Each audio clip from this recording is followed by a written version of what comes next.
Mesdames, Messieurs, bonsoir. Je suis ravie de vous retrouver. Nous sommes ensemble pour une heure de débat économique. J'espère que vous allez bien. Ce soir, nous allons vous parler d'une nouveauté dans le domaine de l'investissement agricole. Alors que la production de cultures maraîchères et phénicicoles a réalisé de belles performances, l'Algérie peine encore et toujours à subvenir à ses besoins en termes de produits stratégiques. Des besoins élémentaires qui pèsent lourd, très lourd sur la balance commerciale. J'ai nommé les blés dans ses différentes variétés, l'huile et le sucre. Plusieurs programmes ont été lancés dans le passé dans le but justement de conquérir le sud du pays afin d'atteindre l'autosuffisance alimentaire. Aujourd'hui encore, tout est à faire pour assurer au moins l'un des trois produits essentiels à l'alimentation. La raison pour laquelle l'État veut encourager l'investissement des grandes cultures dans le sud du pays, la création de l'Office de développement de l'agriculture industrielle en terre saharienne a été récemment décrétée et donc un cadre réglementaire a été mis en place. Nous allons vous expliquer en quoi cela consiste, en quoi consiste aussi l'opportunité d'investir dans le sud, quel est le potentiel, quels sont les enjeux en termes de production et de rendement, mais aussi quels sont les enjeux en termes de choix, de culture de gestion. On sait que des projets d'investissement intensifs dans le sud, il y en a eu par le passé, mais aucun n'avait abouti. Qu'est-ce qui va changer cette fois-ci pour ce projet et qu'est-ce qui est fait pour garantir la durabilité des filières? Voici donc le débat que nous faisons avec nos trois invités. À commencer par vous, Amina Yamsi, bonsoir et merci d'être avec nous. Bonsoir. Vous êtes consultante en agriculture et développement durable, gouvernance environnementale et biodiversité. Voilà l'une de vos casquettes. Merci d'être avec nous. Merci à vous, Monsieur Chouaki Salah. Bonsoir. Bonsoir. Et donc, merci d'être là aussi. Vous représentez le ministère de l'Agriculture et du Développement rural. Vous êtes le directeur du développement agricole et rural dans les zones arides et semi-arides. Et nous avons également le plaisir d'avoir avec nous à distance via Skype et à partir de Ouargla, Monsieur Slimane Hanachi. Bonsoir, Monsieur Hanachi. Monsieur Hanachi, vous êtes le commissaire au développement de l'agriculture des régions sahariennes et vous intervenez donc, comme je le disais, à distance avec nous à partir de Ouargla, Wilaya, où se trouve justement ce commissariat.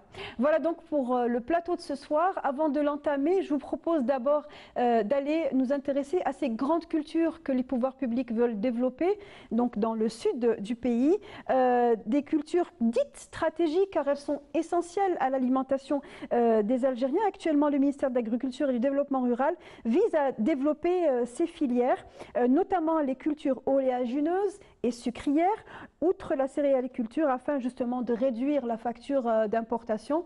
Dans ce reportage réalisé par Saïda Mariouf, nous allons écouter notamment l'Institut national des grandes cultures. Reportage. Les grandes cultures, autrement dit, toute culture pouvant croître sur de grandes étendues. Une réalité aujourd'hui qui s'intensifie et qui prend de l'ampleur.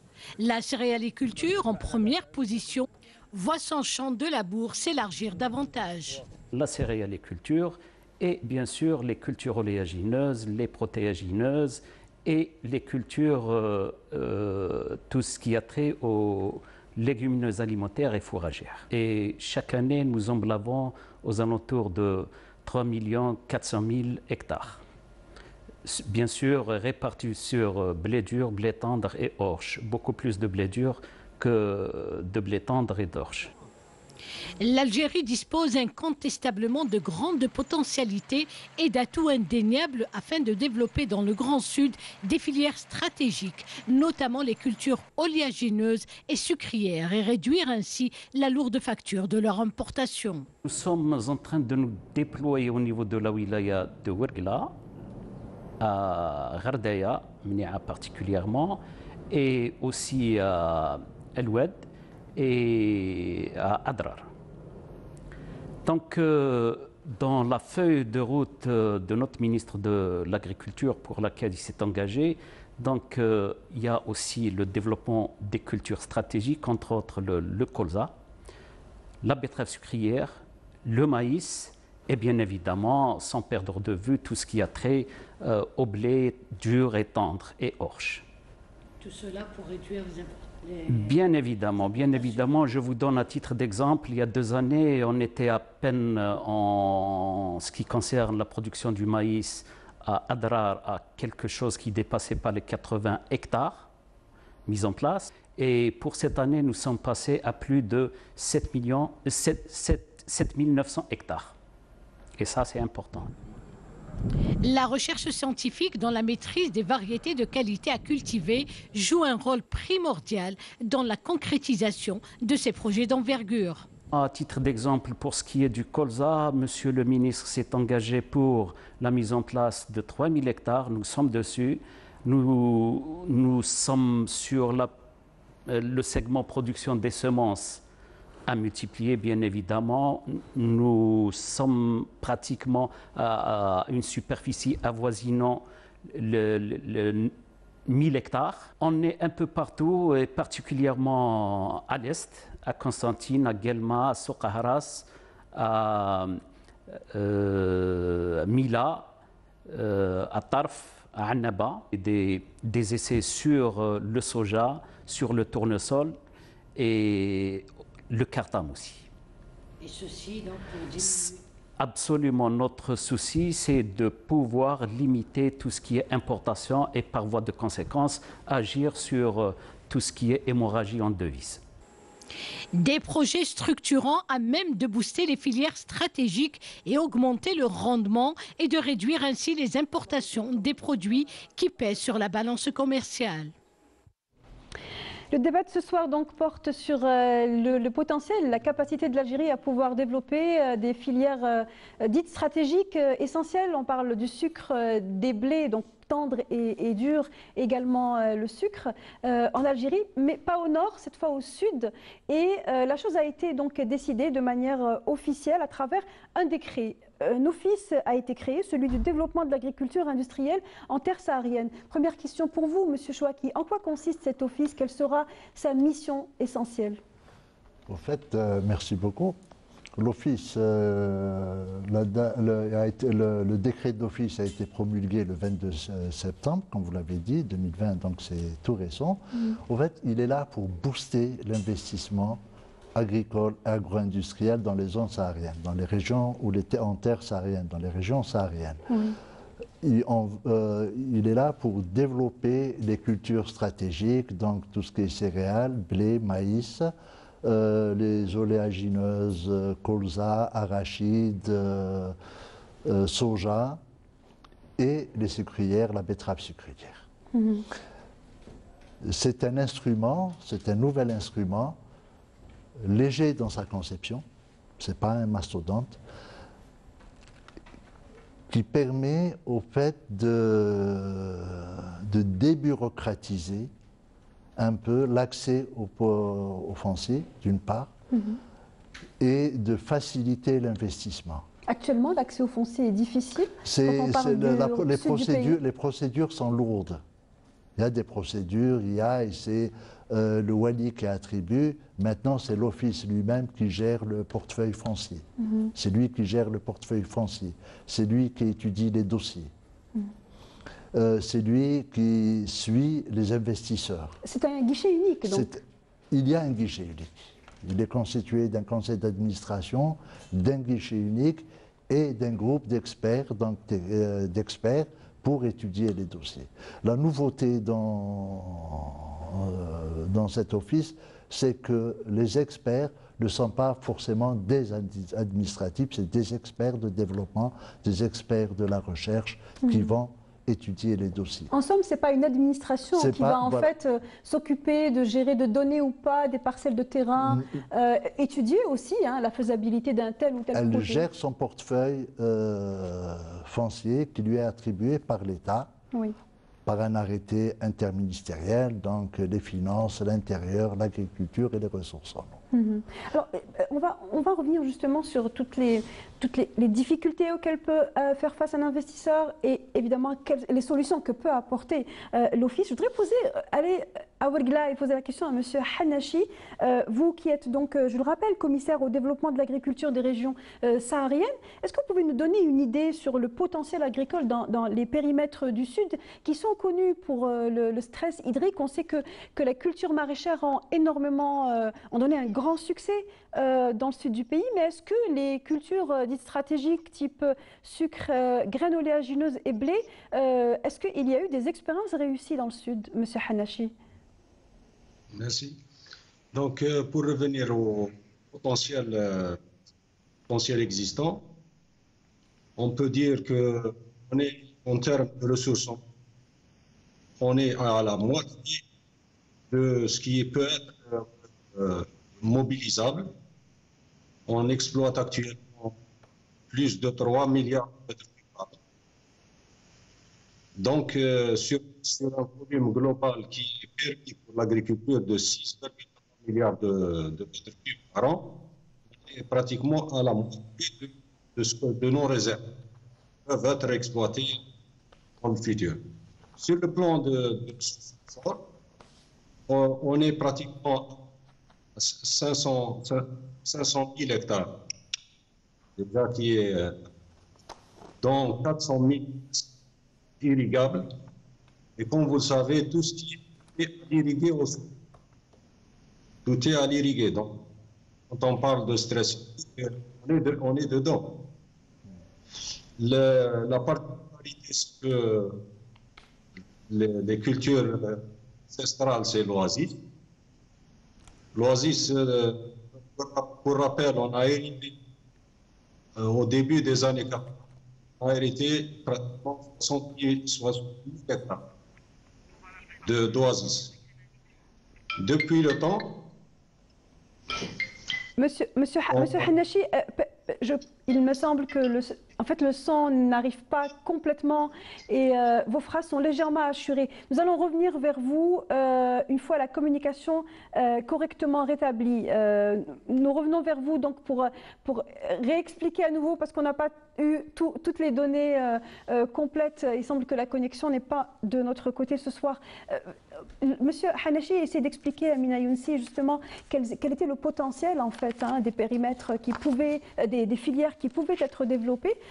Aujourd'hui, est-ce que on sait qu'il y a eu des expériences d'exploitation de filières intensives. Est-ce que ces expériences ont été réussies par le passé? Est-ce qu'on a gardé des expériences réussies? Alors, pour commencer par rapport aux expériences réussies, d'abord je voudrais rendre un hommage à M. Hadj Miloud, un enseignant de l'École nationale d'agriculture qui nous a enseigné donc, le module des cultures stratégiques comme la betterave et la malherbologie. Et à cette occasion, donc, je me recueille, je dis, bon, Allah yarhamou. Aujourd'hui, on est en train de sortir un peu toutes les connaissances et nous avons besoin de mettre à disposition pour les politiques actuelles et les programmes actuels. Par rapport au Allah yarhamou, et par rapport aux expériences, oui, il y a eu des expériences dans la région, dans le Haut-Chélif et dans la Tizi Ouzou sur la betterave sucrière. L'expérience n'a pas abouti. Les projets n'étaient pas durables pour des raisons importantes liées aux variétés. Les variétés utilisées, c'était des variétés qui n'étaient pas monogermes. C'est des variétés polygermes, c'est-à-dire elles donnaient plusieurs racines et ça posait des problèmes de mécanisation et de gestion des pratiques culturales et de l'entretien des cultures. Il y avait des problèmes liés au traitement des maladies. Par exemple, la betterave sucrière est une plante qui est très connue par l'importance des maladies. Et aussi, il y a aussi un autre facteur social, c'est la main-d'œuvre. La main-d'œuvre est très très coûteuse et il a fallu vraiment arrêter le projet parce qu'il n'y avait pas la maîtrise de tous ces facteurs. Pour ce qui est précisément de la betterave sucrière. Pour ce qui est de la betterave sucrière en tant que projet. Oui. Aujourd'hui, avec cette relance de ces produits stratégiques, je ne sais pas ce que ça veut dire exactement un produit stratégique par rapport à ces cultures. Aujourd'hui, au niveau mondial, il y a des perturbations importantes. Le sucre, le prix du sucre en 2017 et aujourd'hui n'est pas le même. Les prix ont complètement chuté de moitié. Les raffineries ont fermé en Europe. Et un pays comme la France, qui employait en 2017 quelques 96 000 employés, aujourd'hui la filière emploie 46 000 employés. Il y a des problèmes de réussite de ce genre de culture stratégique parce que ce sont des semences qui sont utilisées à condition qu'il y a des pesticides utilisés avec. Étant donc c'est une culture qui est fragile et donc sensible aux parasites. Ce sont des semences qui ont été ajustées. D'ailleurs, je vais le dire, ce sont des OGM. Le colza, le soja, la betterave sucrière ne peuvent pas réussir si ce sont des semences non OGM. Oui. Donc, du point de vue stratégique, il y a eu de la recherche biotechnologique à travers le monde. Il y a eu des dépenses. Beaucoup d'argent dans les laboratoires de recherche agronomique, donc, et des multinationales. Donc, obligatoirement, il faut des stratégies pour sauver ces filières stratégiques à l'international. Donc, personnellement, moi, je me pose la question, est-ce que nous ne sommes pas en train de sauver les filières de certains pays?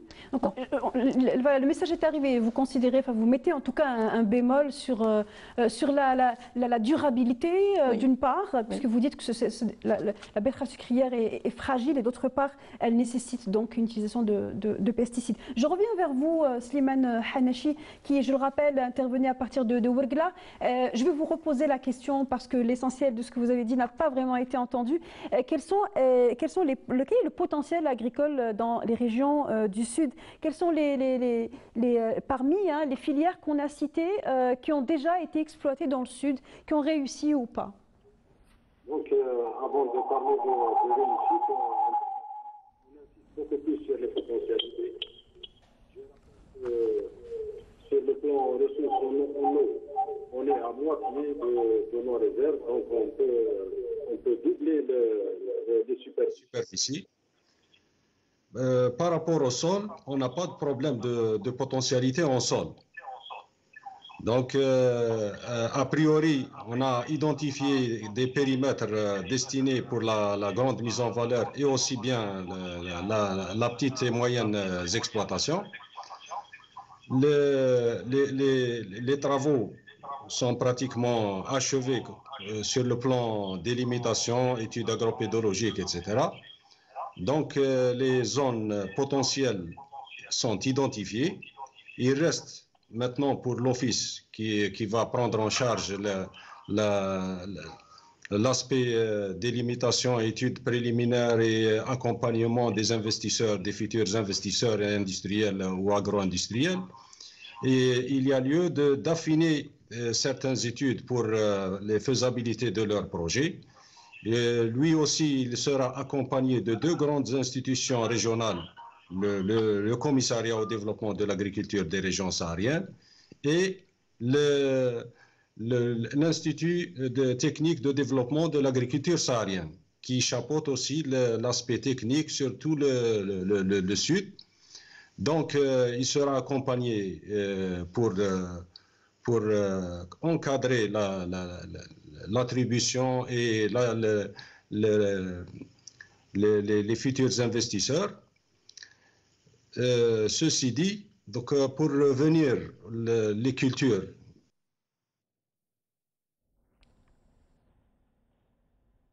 Je pense que la communication s'est interrompue à nouveau, malheureusement. On va essayer de reprendre à nouveau, Monsieur Hanachi, peut-être par téléphone, ne plus compter sur Internet, en tout cas pas pour ce soir. Je me retourne vers vous, Monsieur Chouaki. Peut-être que vous avez une réaction par rapport à ce qu'a pu dire Amina Younsi par rapport. On commence, on va parler des filières une par une. On va commencer par la betterave sucrière. Est-ce que ces aléas, ces difficultés difficultés liées notamment à la fragilité des semences et à l'utilisation des pesticides a été prise en considération par l'Office? C'est trop dire. Je crois que pour l'Office, il n'a pas encore effectivement démarré, installé. Mais je vais répondre à votre première question, les expériences réussies, réalisées et réussies dans les régions sahariennes. Le blé, toutes les céréales ont réussi au niveau des zones sahariennes. Nous travaillons aujourd'hui pour diversifier la gamme des céréales. Donc le maïs, on est entre 40 et 45 quintaux à l'hectare de rendement. Les céréales, on a fait des pics de 80-90 quintaux à l'hectare. Donc pour les céréales, il y a une maîtrise. Pour les oléagineuses... Et quelle est l'envergure des périmètres dans le sud du pays qui donnent du blé? Si ma mémoire est bonne, on est à 400 000 hectares. Hein. Pour les oléagineuses, des expériences ont été menées sur la canne à sucre, sur le tournesol. Ils ont donné de bons résultats, ça marche. Le soja, on n'a pas encore d'expérience, mais le soja, on est optimiste parce que c'est une plante d'hémisphère nord et d'hémisphère sud, donc elle se développera très bien dans le sud, mais il va falloir un accompagnement technique, etc. La betterave sucrière, des expériences ont été menées à Ouargla sur 26 variétés. Nous avons retenu, 6 variétés ont été retenues et elles se comportent très très bien.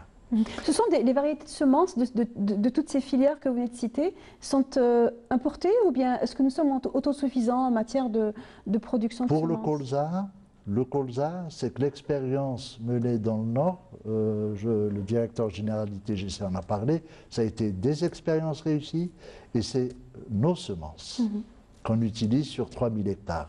Donc il a bien dit 1000 hectares pour la production de semences qui nous permettra d'emblaver au moins 200 000 hectares par la suite et 3000 hectares pour la production. Effectivement, je rejoins un peu Madame Younsi, mais pas tout à fait. C'est vrai que le soja, le colza et il y a des variétés OGM, surtout en Amérique latine. Mais il y a des variétés hybrides. Faire la différence entre un hybride et un OGM. Un hybride n'est pas forcément un OGM. Quelle est la différence? La différence, c'est que l'OGM a été manipulé. On ramène un gène génétiquement modifié, en fait. Génétiquement modifié. Un hybride, non, c'est on ne peut pas multiplier la semence. On est dépendant en matière de semences. Oui. Et en l'occurrence, l'Office a sûrement une politique en matière d'utilisation des semences. Oui. Ce n'est pas pour rien qu'on a intégré, que ce soit dans le conseil d'administration, que ce soit au niveau des experts, la recherche.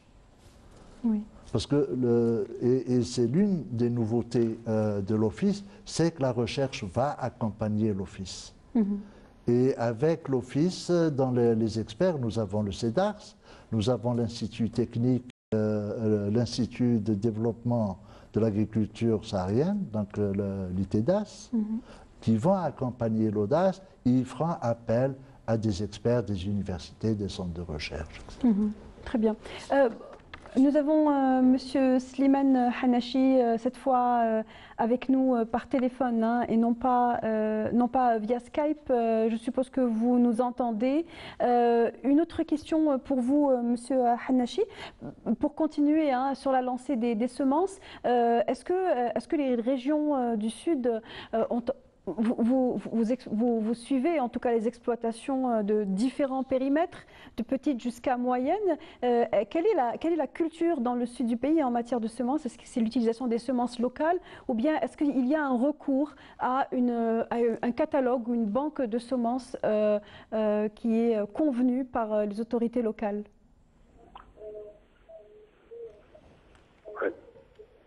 Donc pour tout ce qui est semences, on parle d'ailleurs on a toujours parlé de guerre des semences. Pour les céréales, tout à l'heure, dans le documentaire, le directeur général de l'ITGC a parlé des expérimentations menées à El Mnia et à Ouergla sur plus d'une douzaine de variétés de céréales, blé notamment. Donc, a priori, les résultats obtenus, c'est-à-dire une douzaine pratiquement de variétés qui s'adaptent bien à la région. Et quant aux expériences du passé, il y a une dizaine de variétés locales à Haute-Ouest, c'est-à-dire à Adrar, et traditionnellement qui étaient utilisées. C'est des variétés endémiques de la région qui donnent de bons résultats. Et même l'INRA a travaillé, la station de l'INRA à Adrar. Ils ont travaillé longtemps sur les variétés locales. La station aussi de l'INRA à Tougourt, la même chose. Donc ils ont essayé de collecter les variétés locales qui étaient pratiquées. Donc sur le plan ressources et locales, il y a un potentiel considérable. Mais la question qui reste toujours posée, c'est la multiplication. C'est particulièrement pour les céréales. Mais pour les autres cultures, comme les oléagineuses et la betterave sucrière, etc., ils ne sont pas encore maîtrisés. Et on n'a pas de semences, c'est-à-dire semences algériennes ou semences, c'est-à-dire certifiées. Ce sont des semences hybrides. Les expériences qui ont eu lieu, c'est des tentatives. On ne peut pas parler d'expérimentation avec résultats, etc. C'est des agriculteurs. C'est les agriculteurs beaucoup plus qui ont testé. Il y a un travail qui a été mené à Gassetouil par le biais d'un investisseur. Même s'il est mené par des techniciens, on ne peut pas le généraliser immédiatement.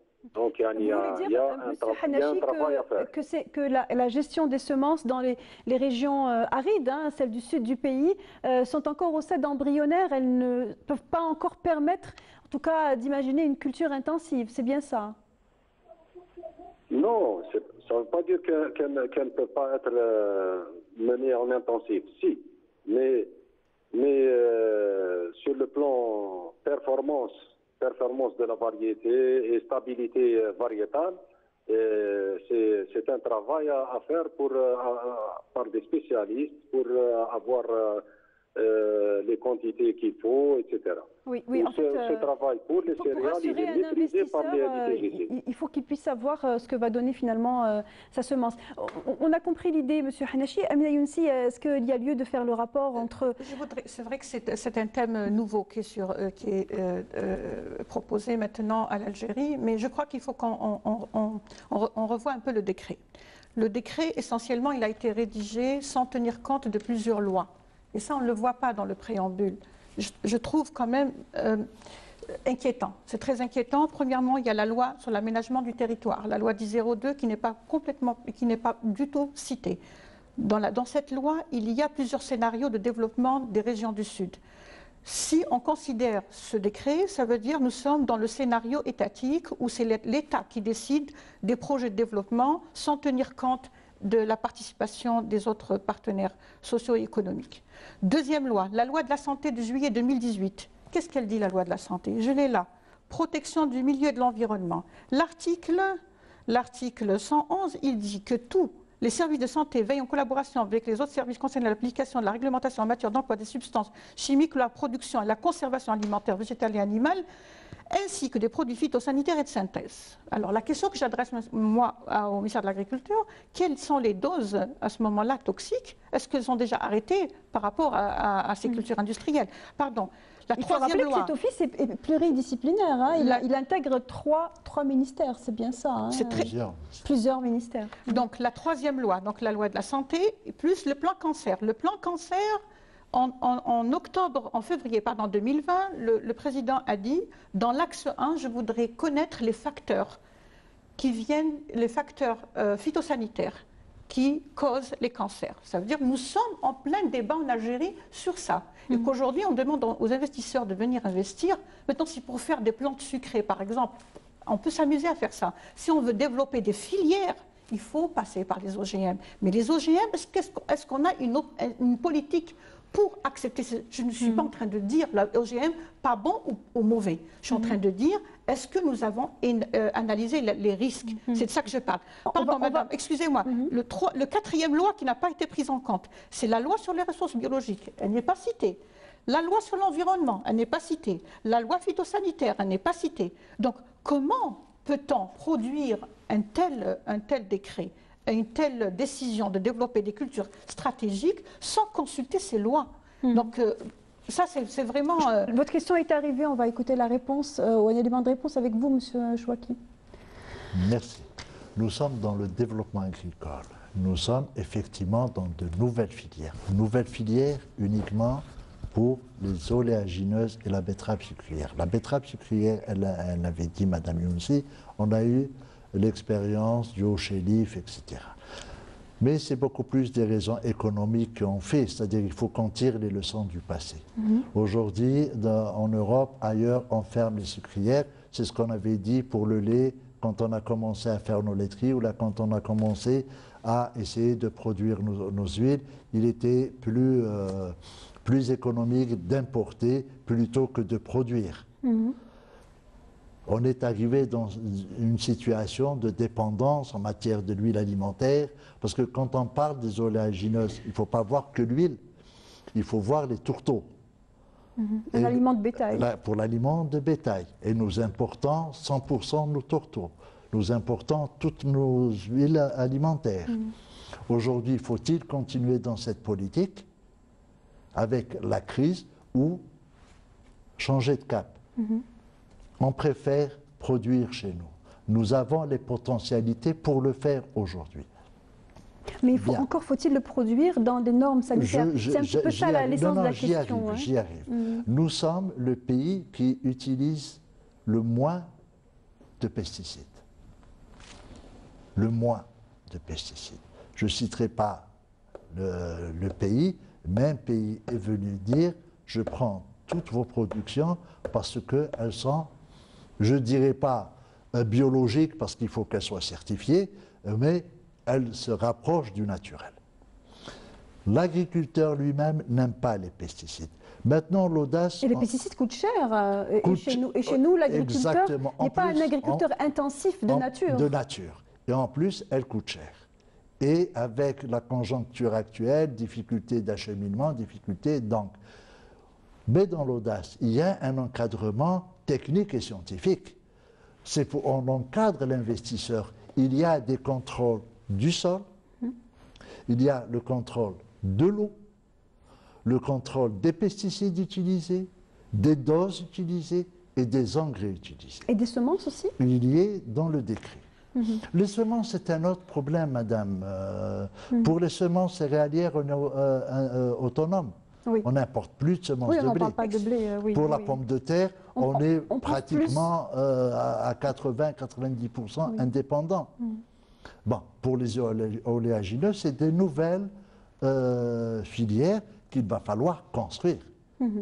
On les construira avec nos instituts de recherche, avec nos instituts techniques, avec les universités qui suivent. Aujourd'hui, il y a un cahier des charges qui est prêt. Lorsqu'un investisseur souhaite venir donc investir, il propose une étude, évidemment. Cette étude, elle est étudiée par qui? Par le groupe d'experts, par le comité technique et scientifique. Qui donc validera la faisabilité ou pas. La faisabilité ou pas de l'étude. Et pour ce qui est donc des conditionnalités pour revenir pour les OGM, je fais rappeler à Madame Younsi que l'Algérie interdit l'importation des OGM. Nous avons la circulaire de 2020 et que le certificat non OGM est exigé pour les semences importées. Oui. Il est exigé pour les semences. Pourquoi vous dites théoriquement, Amina Younsi? Théoriquement, parce que non, mais les filières qu'on veut développer aujourd'hui, il faut être concret aujourd'hui. On ne peut pas concrétiser ces filières si on n'utilise pas ces semences OGM. Le débat actuel en Europe, excusez-moi M. Chouari, le débat actuel en Europe, il y a une semaine, il parle de quoi? Il parle des néonicotinoïdes. Ce sont des substances qu'on utilise pour enrober ces semences et qu'on doit utiliser pendant le cycle de vie de croissance de ces semences stratégiques. Dans le cas de ces filières, il y a un débat houleux parce que les glyphosates, par exemple, qui représentent ces nicotinoïdes, ont été interdits en Europe. Ensuite, il y a eu une demande de dérogation pour prolonger leur utilisation jusqu'à 2023. Alors, malheureusement, il y a eu un vote minoritaire. Malgré le vote minoritaire, il y a eu un accord pour la prolongation de l'utilisation du glyphosate avec ces semences, parce que la filière, par exemple, betterave sucrière, a coulé en Europe. 40% de chute de rendement, 40% de perte, c'est énorme. Donc moi je suis une experte, j'évalue tout. Je me dis pourquoi en ce moment où en Europe il y a une crise par rapport à ces néonicotinoïdes, en Algérie, on accepte de développer mais que répondez-vous, Amina Younsi, au fait de dire que l'Algérie a besoin de se libérer en fait des importations de produits récurrents, comme on parle de sucre et de l'huile aussi. Comment faut-il faire en fait? Faut-il aller sur des petites parcelles? Faut-il éviter l'intensif sous prétexte que l'intensif va directement et inévitablement vers les OGM? Je suis en train de dire ne pas utiliser les OGM ou utiliser-les. C'est que nous ne savons pas quels sont les impacts sur la santé, sur le consommateur et sur le citoyen que peuvent causer. Regardez le cas du Covid, nous sommes en train de vivre un cas exactement pareil. Ce qui est demandé, d'ailleurs réglementairement demandé, même la loi phytosanitaire elle le demande, il dit à chaque fois qu'on doit utiliser une culture. Et même dans la loi du consommateur, la 7e loi qui est bafouée dans ce décret, c'est la loi du consommateur. Donc, il faut analyser tous les aspects. Et pour tout ce que nous devons utiliser, nous devons connaître les doses maximales, les doses minimales. Et aussi, est-ce que nous avons choisi, comment nous sommes arrivés à choisir ces cultures stratégiques avec toutes ces contraintes que vivent ceux qui maîtrisent ces filières depuis de longues années, 40 ans, ils sont en train de couler, ils sont en train de fermer, les raffineries ferment, les néonicotinoïdes ont causé la perte des abeilles, des grands pollinisateurs comme le papillon. Il y a un papillon monarque qui a disparu à cause de ces On a compris l'idée, Amina Younsi. Peut-être Monsieur Slimane Hanachi qui est avec nous par téléphone, à partir de Ouergla, a une réaction à avoir par rapport au débat qui est en train de se faire autour de utiliser ces semences qui sont, semblent être OGM ou pas. Oui, moi je tiens à rappeler que dans la feuille de route qui a été élaborée par le secteur, on a insisté sur la certification des semences, notamment celle des filières dont on parle. Mais pour les céréales, on maîtrise la situation quand même. Et on a une population à nourrir. Et pour revenir à l'audace, la question, ce n'est pas cet office qui va poser le problème des OGM. Les périmètres et les essais dont on parle, que ce soit pour le maïs ou pour les céréales, pour les arachides, les expériences sont déjà menées. Et les résultats sont là. Donc, sur ce plan, on n'a pas attendu l'office pour faire les grands périmètres. Il y a des grands périmètres déjà actuellement. Les gens utilisent les engrais, c'est vrai. Il y a un travail à faire de proximité, de vulgarisation en termes de maîtrise des doses, etc. Slimane Hanachi, justement, puisque vous parlez des efforts qui sont faits et des réussites qui ont été engrangées jusque-là, en parlant du blé, quelle est l'envergure des parcelles de terrain qui ont été mises en valeur jusque-là et puisqu'on s'oriente vers une culture intensive, est-ce qu'il y a beaucoup de travail en termes de mise en valeur pour pouvoir atteindre des objectifs tels que le souhaite en tout cas l'Office, c'est-à-dire exploiter ces 3 filières stratégiques? Vous me ramenez à rappeler le programme du gouvernement en 92. Ça remonte à longtemps, ça. Hein? Il y a un programme du gouvernement depuis 92 qui a tracé la mise en valeur dans le sud, et des investissements colossaux ont été mis en place. Et jusqu'à présent, on n'a pas encore valorisé ce qui a été investi. Combien a été valorisé? Il y a des lignes de très haute tension avec le ministère de l'Énergie qui ont été réalisées rien que pour les périmètres de mise en valeur. À Adrar, à Ouargla, 150 km de l'Hadjira jusqu'à Gassitouil. Et presque 140 km de Kabertan, c'est Adrar jusqu'à Aoulef. Et actuellement, la très haute tension est arrivée jusqu'à Ain Saleh. Donc un investissement très très important, sans parler des études de délimitation, des études agropédologiques, des forages réalisés, des lignes de basse tension matérialisées. Donc tout ce travail n'est pas encore valorisé.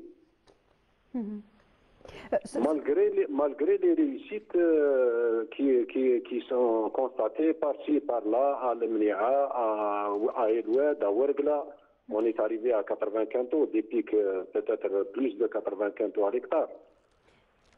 Mais tout ça, ça ne veut pas dire que ça y est, on a Eureka.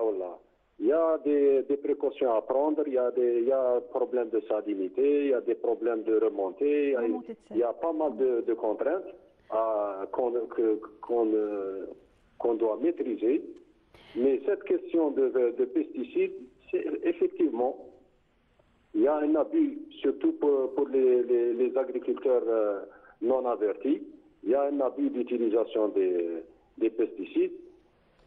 Concernant les importations de semences dont on ne dispose pas, pour les filières nouvelles hindoues, dans la feuille de route, on insiste beaucoup plus sur la certification de tout ce qui sera importé. Et normalement, nous avons des institutions chargées de... Oui, Pour revenir à la question de l'environnement, on reviendra à cet aspect, M. Hanachi. On va vous reposer la question dans un moment par rapport aux questions liées à l'environnement. Il disait bien, hein, beaucoup d'efforts ont été faits, il nous a ramené à 92, ça remonte quand même. Un investisseur a besoin d'avoir une visibilité et savoir aussi combien ça va lui coûter. Il semble qu'il y a beaucoup de contraintes qui vont coûter cher. Hein, et ça va coûter cher à l'investisseur, hein, c'est bien ça. C'est bien. Je crois qu'on va resituer un peu dans le contexte. Hein. Si on va dans le contexte international, ce n'est pas uniquement les OGM, les pesticides qui font... Non, on parle d'investissement, mais allez-y, allez-y, encore un mot par rapport à ça. Oui. Mais je passe. Je rebondis un peu sur ce que disait mon collègue M. Hanachi. La feuille de route, elle n'a pas tenu compte uniquement du développement de ces filières, et également l'encadrement de ces filières. Donc le renforcement des capacités, des contrôles aux frontières, des contrôles des produits, des bases logistiques sont prévues dans le cadre de la feuille de route. La feuille de route, c'est le programme du ministère de l'Agriculture. Son programme découle de la feuille de route. Donc on n'est pas parti comme ça, aveuglément, il faut développer les cultures stratégiques, quel qu'en soit le prix, quelles qu'en soient les conséquences. Non, tout ça est encadré par la feuille de route, par les bases logistiques qu'on va mettre en place, par le renforcement de l'autorité phytosanitaire et zoosanitaire également. Donc c'est tout un processus, des mécanismes qui sont en train de se mettre en place. En vertu du décret, hein, c'est bien ça. En vertu du décret, et pour la protection, non seulement de l'environnement, mais du consommateur surtout. Nonobstant les aspects à caractère voilà, sécurité, comme vous disiez, phytosanitaire, qui sont très importantes, je voudrais qu'on parle sur un plan purement économique. Cela coûte cher d'investir dans le Sud. Est-ce que le nécessaire est disponible? On a parlé de la mise en valeur. Monsieur Hanachi a parlé des lignes haute tension. Est-ce qu'il y a l'énergie suffisante et aussi les moyens d'irriguer? La feuille de route, j'y reviens, puisque c'est notre fil conducteur. Fil conducteur. Donc pour l'énergie, on ne table pas uniquement sur l'énergie électrique. On table également sur l'énergie renouvelable, l'énergie solaire, et c'est dans le cahier des charges, on encourage l'utilisation de l'énergie renouvelable. Pour les ressources en eau, pour l'eau, l'ANRH a fait ses études, a fait des études. Donc, c'est elle qui définit le débit, qui donne les débits pour les périmètres, là où il y a de l'eau. Et c'est elle qui contrôle ce débit. Les périmètres sont décidés en fonction de cela, j'imagine? Ils sont décidés en fonction d'abord de la ressource. Combien de périmètres ont été déterminés? Combien de périmètres exploitables dans le cadre de ce plan? On est en train de travailler là-dessus avec la ZAL, avec le BNEDER, avec l'INSEAD pour déterminer le portefeuille. C'est en cours. Hein. C'est en cours, pour déterminer le portefeuille foncier à remettre à mettre à la disposition de l'audace. Dans ce portefeuille, l'audace va délimiter son périmètre. Et quelles sont les conditions, justement? Vous allez offrir des périmètres donc, à l'investisseur, à l'investissement. Que contiendra, quelles sont les conditions sine qua non que vous allez offrir avec ces périmètres? Donc, il y a la capacité hydrique. Est-ce qu'il y a aussi l'énergie, par exemple? Ou bien est-ce que l'investisseur va devoir investir dans une production de renouvelables, par exemple, hein, je pose la question. Oui, il doit investir dans le renouvelable. Il peut investir dans l'industrie aussi de transformation, parce que si on met de la betterave sucrière à Ouargla ou à Darar ou ailleurs, il est inconcevable de dire que l'unité de trituration sera au nord. Oui. Donc, il faut qu'elle soit sur place. C'est des investissements, mais c'est aussi des investissements à long terme. C'est-à-dire, on investit dans la durabilité. Si elle met à sa disposition une concession, une assiette foncière, c'est pas pour lui dire demain, prenez vos affaires et... Donc, c'est un projet intégré sur le long terme. C'est un projet intégré et sur le long terme. Il y a des clauses qui sont définies dans le cahier des charges. Il y a un accompagnement technique. Oui. Il y a des facilitations surtout pour aller vite dans ces investissements, ne pas courir après l'autorisation de fonçage, ne pas courir après la Sonelgaz pour l'électrification, ne pas courir après les domaines pour son acte. Donc c'est l'office qui va faciliter l'accès. Via son guichet unique qui va faciliter l'accès à tout ça. Et une dernière question par rapport au financement bancaire? Ça relève de l'investisseur. Mais le guichet unique lui facilitera. C'est-à-dire que au lieu d'avoir une réponse dans les 3 mois, les 6 mois, son dossier sera étudié en priorité. Est-ce que, c'est peut-être pas les missions de l'Office, mais est-ce qu'il est prévu des aides des aides financières, c'est-à-dire une aide au niveau du crédit? Est-ce que ce sera des crédits qui seront aidés? Est-ce qu'il y aura une subvention? On n'a pas parlé de crédit pour le moment, de subvention dans ce... Oui, oui. On essaie d'informer en tout cas les gens qui sont intéressés. On parle d'argent parce qu'il semble que lorsqu'on parle du sud, du désert, c'est des conditions très austères et qui demandent beaucoup d'argent. On a parlé avec M. Hanachi des remontées de sel. Est-ce que ce sont des problématiques qui sont facilement solvables ou bien moins? Non, dès qu'on utilise beaucoup d'engrais, c'est fini. On est en train d'aller vers la stérilité des milieux. L'eau qu'on doit utiliser maintenant pour ces périmètres, pour les cultures stratégiques, il faut compter au moins déjà 7 millions de litres par hectare par an. C'est énorme. Si c'est énorme et c'est disponible, qu'il y a toute une étude pour ça... Pour les 3 types de filières? pour les cultures stratégiques. Donc c'est vraiment, il faut vraiment le prouver. Il faut rassurer l'investisseur, lui dire oui, vous avez cette disponibilité pour combien de temps. Dire, moi, je veux bien que l'audace fonctionne, mais il faudrait que l'audace puisse fournir toutes les études que l'investisseur demande. Si j'étais investisseur, j'irais demander, bon, si j'ai cette variété ou telle variété, je dois utiliser tel pesticide, quels sont les impacts des études d'impact? Je dois faire des études d'impact, des études sur la sécurité sanitaire des produits. Est-ce que vous pensez qu'au niveau de l'irrigation, il y a un risque que ces périmètres ne puissent pas être irrigués en quantité suffisante, compte tenu du stress hydrique que tout le monde... S'il n'y a pas d'études, il y a un risque certain. S'il n'y a pas d'études, bien tout doit être étudié. S'il n'y a pas d'études, il y a un risque certain. Slimane Hanachi, est-ce que ça vaut le coup aussi? Est-ce que le stress hydrique peut constituer un frein dans les cultures intensives dans le sud du pays?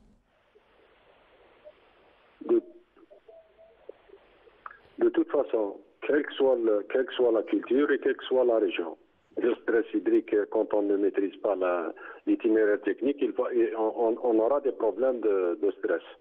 Quels que soient les stress, il n'y a pas que le stress hydrique. Mais c'est des questions qui sont maîtrisées. On n'a pas de problème sur le plan ressources. On ne peut pas s'engager sans qu'il y ait l'aval de nos collègues du ministère des Ressources en eau par rapport aux différentes régions identifiées. Donc, au préalable, il y a des études qui sont menées. Il y a un modèle mathématique de gestion des nappes géré par l'ANRH. Et nous, on utilise les résultats de nos collègues du ministère des Ressources en eau. Donc, les périmètres identifiés n'auront pas de problème de ressources. Maintenant, la gestion de la ressource, la gestion des irrigations, l'itinéraire technique, ça dépend de la culture. Tout ça, c'est un long travail et qui doit être maîtrisé par l'agriculteur ou par l'investisseur lui-même. Et pour les projets qui seront présentés à l'audace, bien sûr, l'audace d'abord, elle a des études préliminaires à mener elle-même. Et les investisseurs qui vont se rapprocher de l'office, ils vont présenter des études de faisabilité de leur projet. Le comité d'experts qui va accompagner l'audace étudie les projets proposés par les investisseurs. Quand on dit qu'ils étudient leur projet, ça veut dire qu'on va étudier tous les aspects, y compris l'impact environnemental, l'impact économique, etc. Donc, c'est un comité d'experts qui va évaluer la faisabilité de tel ou tel projet, avant qu'ils aient l'aval et l'acceptation de leur projet. Très bien. Donc, pour revenir à la question du décret relatif à l'office, ce n'est pas quelque chose de nouveau. Le décret a pris en charge la création de l'office elle-même pour encadrer tous ces aspects. Mais l'acte de mise en valeur n'est pas nouveau. Que ce soit la petite mise en valeur, ou la grande mise en valeur, ou les exploitations moyennes. Mais il ne faut pas oublier que dans la feuille de route, on a respecté le SNAT, on a respecté toutes les lois qui existent. Et on parle de réhabilitation des oasis, de réaménagement des anciennes palmeraies, de renforcement des zones frontalières, de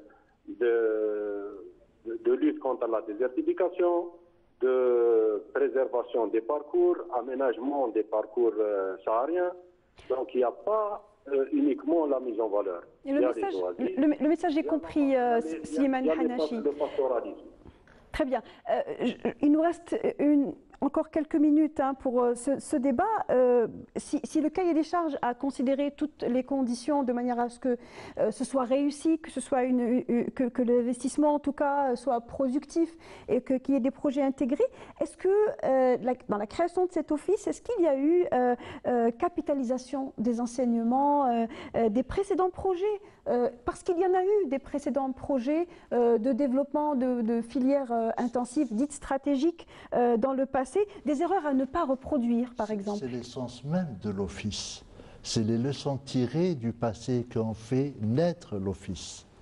Et c'est pour ça que le cahier des charges encadre toutes ces erreurs du passé. Qui sont prises. Par exemple, vous avez parlé de la remontée des eaux, du sel, etc. Dans le cahier des charges, le réseau de drainage est obligatoire dans les périmètres où on risque d'avoir ces remontées.